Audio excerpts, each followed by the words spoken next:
Hello, I'm Amadeus, and here's Daddy. Look at that Amadeus even giving me introductions now. He's so handsome. He's so handsome. Look at that beautiful face. Look at that beautiful face. You're just so handsome. You're just so handsome. All right, hello everybody. It is, or hello you. Hey you, how you doing? Look, I'm trying to get my background so I can see it. Kind of vaguely.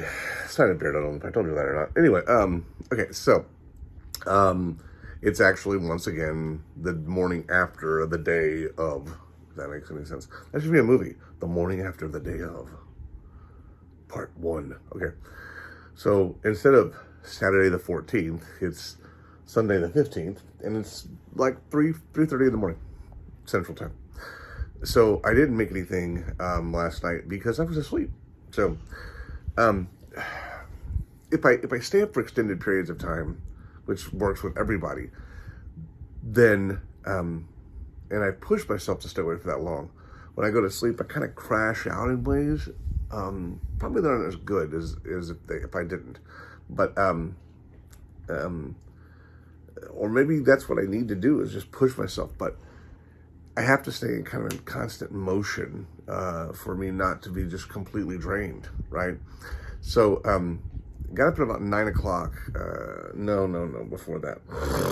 Got up at 7 or something yesterday morning, on Saturday the 14th, after sleeping for a while. And proceeded to go and, do some packing. I did start unpacking, believe it or not.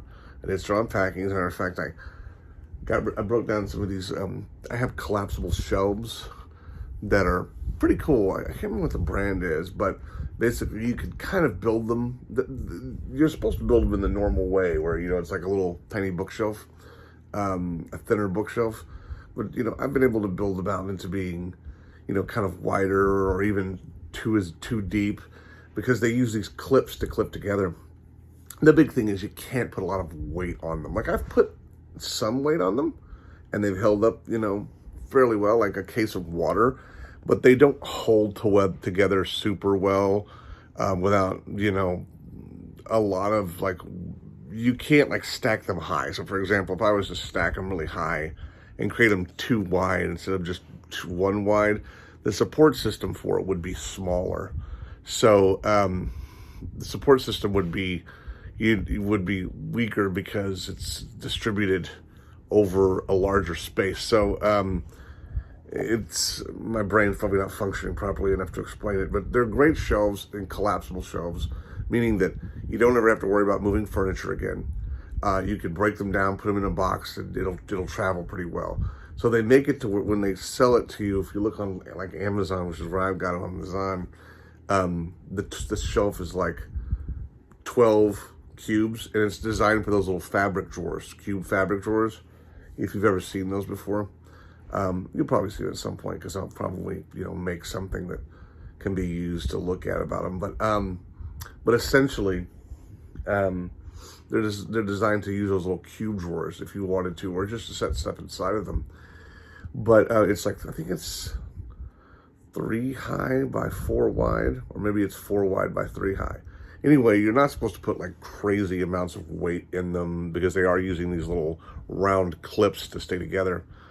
They're pretty good though. I've used them for a number of years. I actually have a lot of them, and I'll build them out to store things in, pots and pans. I even actually in the 3rd bedroom we use right now, I actually have it built too deep, and I store what do you call it? The little rolling containers that spin around on your countertop that hold your utensils. So your larger utensils, your spaghetti scooper, your ladle, things like that. I have extra dipping, stirring spoons. I even have it used. So the knife blocks you can buy. Well, I have a knife block, and then I bought a second one, and I use it for scissors because I have so many pairs of scissors. So I have a scissor block and a knife block. Don't ask me why I have so many scissors. Probably because I keep losing them.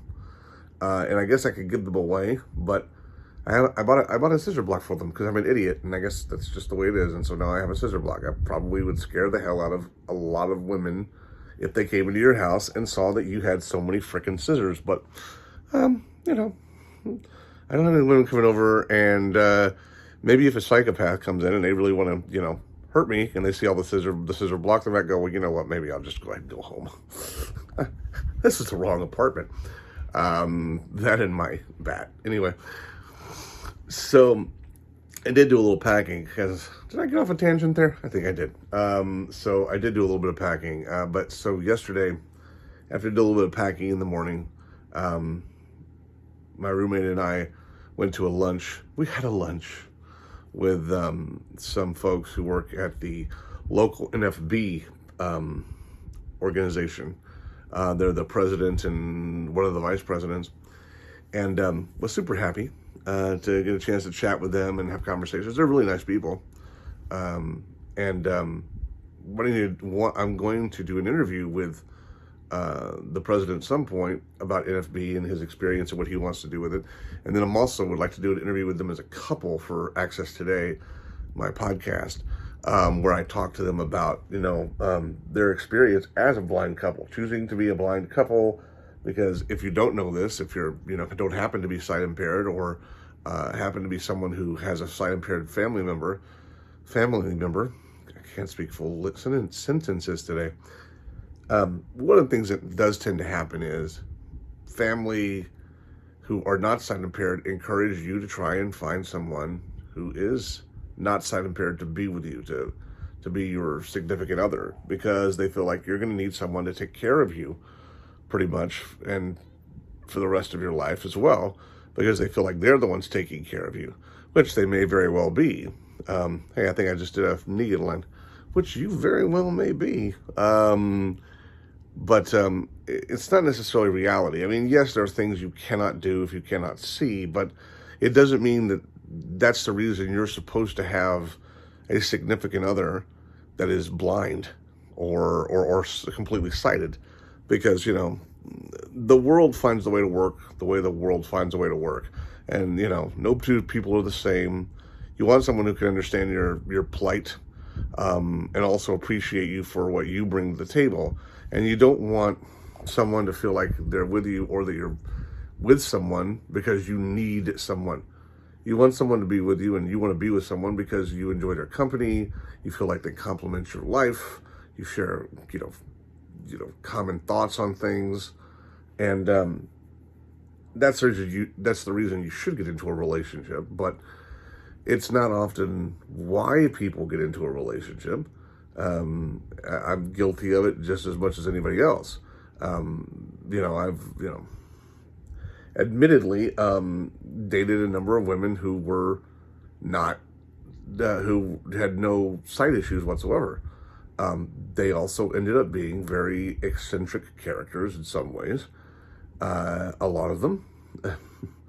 And it was because I chose, instead of the quality of the person, not saying these people weren't nice, but the quality of the person as they fit into my life, into what my passions were and my goals were, I wasn't paying attention to that because I was more excited about the fact that, oh, look, I may be sight impaired, but I got a sighted person who wanted to be with me. And that's not the reason to be with anybody. You should be with someone because you're attracted to them, you're interested in them as a person and how they see the world. You share similar patterns as far as how you live, whether it be that you're both really organized, whether it be that, you're both really into comics, whether you're both really into wanting to have children or really wanting into travel, whatever it may be. But sometimes we set those things aside, either because of physical attraction chemistry, or we set them aside because we're excited about this person being interested in us, because someone like that normally wouldn't be interested in us. And maybe we see in them something we want for ourselves, but maybe we haven't done. So, for example, you might meet someone and go, wow, that person's really organized. I really love it. I'd like to be that way. And you can be attracted to that part of them. But that doesn't necessarily mean that you're going to convert to that behavior. Um, you know, I have had difficulty being organized in the past, and my desk would probably make you think I'm not organized, but I'm actually really like meticulous about certain things. And sometimes I can't remember if it's your left brain or right brain, doesn't keep me organized, but I try to keep organized in a lot of ways. Um, and I do accomplish that more so in some ways than, like, for example, my roommate, who is definitely not, the normal organized type of person. I mean, she knows where things are when she needs them, most of the time, but she doesn't necessarily have an organized approach to, keeping everything together. And sometimes she could misplace things because she has no idea where she put them necessarily. She thought she did it this way, but it wasn't necessarily a secure spot one way or another. But I digress. I'm not trying to insult anybody by my comment. I'm just saying that don't be with someone because either you like something about them that you want to be yourself and figure they'll rub off on you, or be with someone because you just think, well, at least they're interested in me and they shouldn't be interested in me.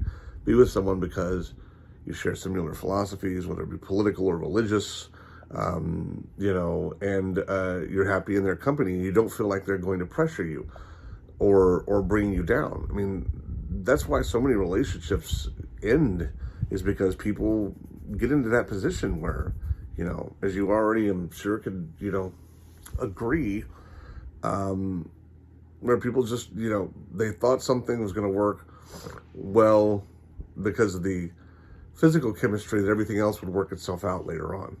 And then they came to find out that, it wasn't going to work out necessarily, because you cannot,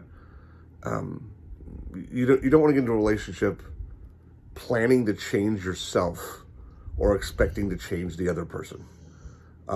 That's a recipe for disaster. At least in my experience, it's been a recipe for disaster. And I would assume in many other cases, it's a recipe for disaster, which is why we have so many, breakups and all that kind of stuff like that. What you doing, Bear? Want to say hi? Hello. Hi, Mama Diaz. I did the introduction. Do you remember me? I'm so handsome. Yes, you are, buddy. And there's baby lion over there. There's baby lion right there. Hello, baby lion. Hello, baby lion. Please give me the kisses. He's a special. He's a special. Anyway, so I did do some packing today. Kind of got off on a rant, but I hope that makes sense to you. Just, make sure that you're in a relationship for the right reason. Physical attraction fades. No matter how pretty you think somebody may be, until you live with them, you don't know how much certain things can get to you. And for example, I'll give you another example of something that's a big thing for me. And we're not in a relationship, but my roommate and I, we dated when we were much younger. And this is not a diss on her by any stretch of the imagination. But I do a lot of things to, offer support and help, because I am more organized in a number of ways. But I'll go and do things like I helped her to transition things from these boxes she brought back from storage into bins. Now, I'm talking to you privately, so sort of, if you want to call it privately on the internet, meaning that I'm not like necessarily looking for an audience. This is really for me to kind of document my life, and if my family wants to go back and look at it later, or people, I don't know, just because they have really nothing else to do, or because they're blind and they'd like to know what that experience is like from someone living a life, with sight impairment or severe sight impairment, which I have a pretty significant sight impairment, that they want to know what it's like. That's what these are for, and to document that, but not necessarily because I'm trying to, become famous off of this or anything like that. I prefer to become famous for something else other than this. This is just me, talking to a camera, and switching back and forth right now between hands because my hand's getting tired. Anyway, I digress. What was I saying? Okay, so was helping to put these things in these boxes from the storage that had been there for 3.5 years outside into crates. I was able to transfer that, right? And that alone is fine. I don't necessarily need you to go and tell people like, oh, well, Kingsley did this and Kingsley did that. I don't necessarily need that.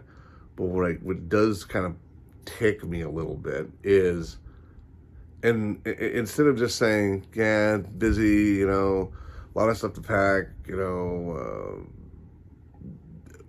some way of doing it, without even mentioning it, the packing part, she'll say something like, well, Kingsley helped me to pack that stuff. Now, maybe to you listening to this, you're like, well, it sounds like she acknowledged you for helping. But if you knew kind of how my roommate communicates things sometimes, it's almost as though she's saying that she did it and I was there beside her handing her things or something. Does that make sense? So like, it's almost like as though it comes up as though I was a secondary there, but I wasn't, but she was still driving that train. And I was more of like, the assistant, and then she was the conductor, when nothing could be further from the truth. And I know that's probably, and I'm not necessarily looking for the attention for having done it, because there's things I've done that I never told anybody that I did. But it's more of the idea that I feel like my value is questioned when someone almost suggests that they were more involved than I was in the process. So it would be kind of like if you were doing a job with someone, you were working with someone as a team at an office, and you carried most of the weight in the project. You did a lot of the research. The other person kind of did what they had to do, but they didn't go beyond, right, the basic parameters of, gather research. You went and spent 5 extra hours doing research, and they just did the 1 hour research, right? But then at the end, almost as though they're claiming more of a presence in the project than you did. So in other words, it's like, instead of saying, well, I did this and they helped me, I would rather you say we did it or something. You know what I mean? And make it more even-handed than try to, lean more towards you were more involved than they were. I just don't like people I don't dislike people. I don't like the behavior of trying to put yourself as more involved in something than you were, right? That just kind of is a little bit of an irritant, because I feel like it devalues the effort that I put in, which was more substantial. And, even in things like cleaning and stuff like that around the apartment. I mean, whenever the apartment's been cleaned, it's because, for the most part, I will do all those things. And it's partially because the pace at which my roommate moves is slower than me. And once again, it's not a diss. She's totally blind, and she's never really learned to clean totally blind. I don't think she's learned to clean totally blind very well. And I just find it faster if I just go ahead and go do it. And I do have, some sight, limited, but some sight. And I feel like I could just get it faster than asking her to do it, because the process is slower. So I'd rather her do other things that she could do that would work out. But then it comes down to the way I do things and the way she does things are totally different. And it's not a bad thing. It's really not. This is what I'm talking about with relationships. You've got to make sure that you have similar patterns of how you do things, so that you don't get frustrated with the other person because they're not doing it the way you would do it. So me going, well, I wish she would do it this way or that way, that's when you put an expectation on her. And that's not healthy for a romantic relationship of that nature, because she's supposed to do things the way she does them. And I'm not supposed to, and it's not my, job to say, well, you need to do it this way. I should say, well, you might consider this, but I certainly shouldn't be expecting her to do things the way I think is a better way to do them. It's better that if I was going to be in a romantic relationship with someone, I make sure that we have similar patterns. Well, the way we put away the dishes is the same, or, the way we fold laundry is fairly similar. Because I'm a big folder. Like I intended to bring one of my shirts in here and show how I fold the shirt. But I can't do that because I got one hand on a camera and I'm not the one-armed folder. But the way I fold things and kind of store them is dramatically different from the way that my roommate stores them. And that's great. And it should be that she does things her way. But in a relationship, you should complement each other, right? So if you have a similar pattern of how you do things, then you both do the same thing. And then if you don't finish folding the laundry one day, you know they can pick up and finish folding the laundry if you ask them, and they'll be folded in a way that you'll go, oh, okay, cool, thank you very much. And you know they're good at folding the laundry. And that's ideal. So, so that's kind of a rant, but I don't know how I got into the conversation about relationships today. I've seen some relationships recently that have made me go, why are you in that situation? Because not only are you going to feel devalued, but you're also it's like you made a choice to be with someone so you could be with someone. Not necessarily because it was the best relationship for you, but because you thought, okay, well, at least I won't be alone. And I know that being alone is a very scary thought. I mean, I'm scared of the idea of being alone, of not having someone. And, my roommate's an incredibly wonderful person and very sweet. There's so many beautiful qualities about her. But do I want to be in a relationship with someone like that simply for the fact of saying that I'm in a relationship and I'm not alone when things go bad? I'd rather have a really solid friendship and know that we're having a really solid friendship and we help each other than to be in a relationship and be frustrated within that because I feel like part of me is being devalued because of the way she conducts herself on the other half of the relationship, or vice versa. She probably thinks the same way about me because I can be a little bit irritated. I can kind of come up as a little bit sarcastic at times or frustrated because I could go, well, I don't understand why you're not doing this, right? Or I could say things and probably unintentionally make her feel bad because her skin and my skin, the thickness of how we handle feedback is different. I have a little bit more of an edge to me when it comes to making comments on things sometimes. I'm a little bit more abrupt when it comes to certain things. And maybe some people don't like that sort of blunt nature at times. And so that can come off that can come off potentially as hurtful to someone if they're not used to that kind of pattern or style. I do joke around a lot, but it doesn't mean those times when I'm, being more firm or sort of condescending about things because I'm truly frustrated at seeing what they're going through with the behavior they're using. That's why I kind of get condescending. It's like, well, if you want to know why you're having this trouble, because you're not doing this. And if you keep doing that, you're going to get the same results you're getting. And I don't understand why on earth you'd want to keep doing it.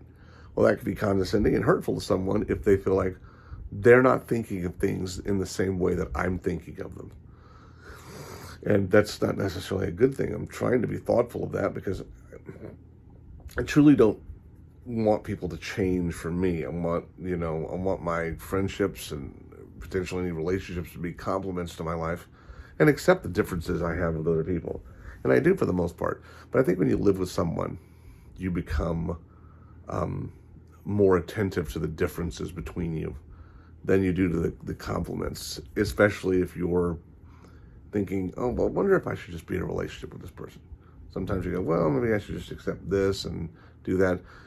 But if it's significant enough to where you are not as attracted because you don't care for those differences, then you end up creating a situation in a relationship where you're not satisfied, which could lead you to, doing other less thoughtful things that could hurt that other person. So, I guess my whole point is just be really thoughtful about a relationship if you're getting in it, if you're listening to this, and if you understand any of this, like just, spew of thought. Just be thoughtful of getting in relationships and make sure that you're complimenting the other person, that they're complimenting you, and that you don't expect them to change for you, and that you don't get into a relationship expecting that they're going to compensate for your lackings. Because yes, that can happen, but also maybe they don't want to be a compensation for your lackings. Maybe they want, they want to see you as a full equal in the relationship. And I don't use the word partners. I know people are like all caught up on that. That's just semantics. People going, well, my partner is this way. Partners is in the English language, partners used to be like in a business, okay? Girlfriend, boyfriend, husband, wife, even significant other is reasonable to me. And you start saying, well, my partner, it's like, is that your business partner? Oh no, that's my relationship partner. It's like you can't even say boyfriend, girlfriend, husband, wife anymore because I guess it's bad mojo or something. I don't know. That's ridiculous to me. I mean, just get over it. It's just a word. Relax. It's just a word. Stop getting caught up on, you have to separate them from, you don't want to say husband because it sounds too toxic masculine. So too toxic from a masculinity standpoint. Or, don't get caught on saying she's my wife because you don't want to feel like you're oppressive to her. Just, it's all in the way if you know what you mean by it, relax, you'll be fine. Stop worrying about, trying to satisfy the minority of people who just like to change words for the sake of changing words because, they want it to be their language and not your language anymore. It's just a language. Deal with it. Move on your life. I really went off on a diatribe today, didn't I? Anyway, just be thoughtful of the relationships you get in and make sure it's fun and happy above all else. Don't stick in don't get into a committed long-term relationship with someone until okay, we have similar philosophies and stuff like that. If someone gets to a point where in your conversations with them, where they're just like, ugh, and then they just walk off and storm off and they go sit into the room, I'm done with it. I've had that with people who just storm off and they'll just leave or whatever else. They want to have a conversation, and that's fine. You can do that if it's really bad, but sometimes people will just do that and nothing significant has happened. You're just having a conversation with them and they didn't want to hear what you had to say. And if they don't want to hear what you have to say, then, let them go be and don't walk around on eggshells. They were the ones who chose to walk off. Go live your life. Let them simmer on whatever they're thinking about and move on. But if you don't like to be in that environment, then make sure you're in a relationship where you're happy. You're in a relationship with someone who you feel like you could communicate with and you don't feel like they're just going to jump ship or just kind of disconnect in the moment and leave you hanging and wondering what's going on.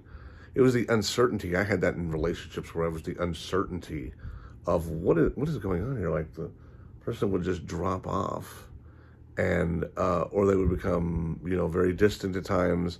And then when they wanted something, they'd come back and be close at times. And, just make sure, I don't know why this came to mind. I guess it's because I've witnessed a couple things with relationships over the last, couple of months and just been thinking, are you happy? Are you happy? This is what you should be. You should be happy. Make sure you share similar philosophies, spiritually, politically, religiously, the way you handle the world, the way you see things, the way you do things. And if you complement each other in ways where you're not strong what they are, that's great. But make sure that those things are complementary and they don't affect your value, the way you feel about the value in the relationship. So for example, like I don't really care if my roommate goes and invites people for parties. I don't care about that. I don't need to be the one who gets the credit for, calling people and saying, well, we're having this party and this and this and that. I don't need that credit. It's fine by me for them to make the communication, partially because she works with these people every day. So they're going to know her more than me because I'm more like Adam. I'm just like kind of the background character in that way. And then they get to know me at the party, but I'm not necessarily the foreground character. And I don't care about being, you know, hey, we're having a party and really want you to come, you know. Anyways, I kind of went off today, but I did get some packing done today, which is a great news.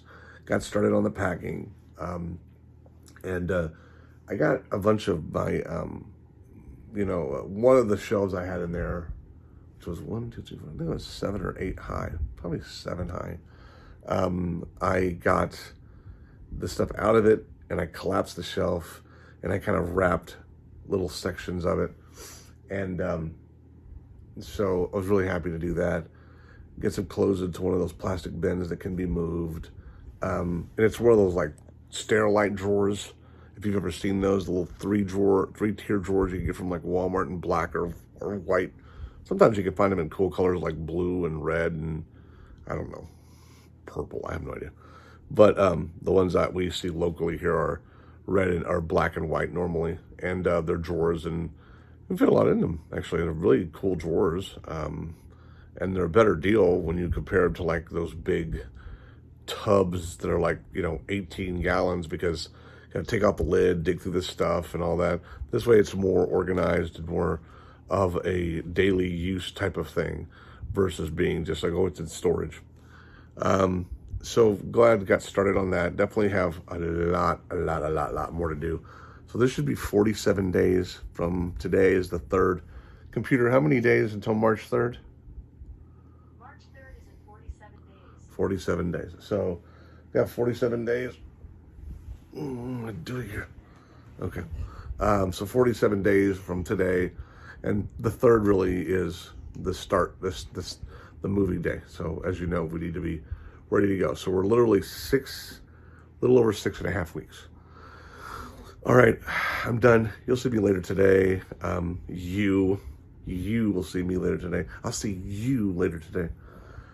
Hope you're having a great day so far. Your Sunday is getting started off really well. You're smiling, you're happy. You're enjoying time with beautiful little puppies like that one. I'm Amadeus. I'm a puppy, and I'm a very handsome boy, and I love kisses. And then Simba. See the lion right there? He's laying down like a Babylon short. In the jungle, the mighty jungle, the bear's so handsome. He's so handsome. I'm Amadeus. Everybody have a great day. I'm a happy dog. I love to be happy. Yes, you do, and you're so good at being happy. Look at that beautiful little chin. He got a little gray on his stubble on his chin. Because he's my old man puppy. He's my old man puppy. All right, God bless everybody. Be safe and be happy. Forgive the long-winded, probably only slightly coherent statements I made. If it made any value to you, then, I'm glad. Thumbs up and like. Hit that bell for notifications. I don't care about that, by the way. Do whatever you want to do. You can write, go fart on yourself in the comments. I really don't care. All right.